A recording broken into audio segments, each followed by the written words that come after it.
ஜீ தமிழ்ல டெலிகாஸ்ட் ஆகிக்கிட்டு வரக்கூடிய வீரா சீரியலோட ரீசெண்ட் எபிசோட்ல விஜய் மாறனோட அம்மா சமாதியை ஜேசிபியை வச்சு இடிச்சு தள்ள வந்து ரெடியா நிக்க, இதை கேள்விப்பட்டு பதறி போய் ராமச்சந்திரன் குடும்பம் ஸ்பாட்டுக்கு போக, அங்க விஜய் மாறனோட அம்மா சமாதியை இடிச்சு தரமட்டமாக்கி தீர்வன்னு ஒத்த கால நிக்க, இதை பார்த்து கொந்தளிச்சு போய் மாறனும் வீராவும் சண்டை போட,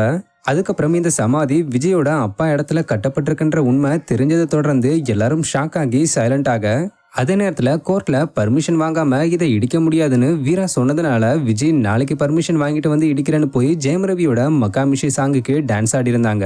இந்த நிலையில மக்காமிஷி சாங்குக்கு டான்ஸ் ஆடின சீனோட பிடிஎஸ் வீடியோவை விஜயா நடிச்சுக்கிட்டு வர ஆக்ட்ரஸ் அங்க ரீசெண்டா ஷேர் பண்ணிருக்காங்க.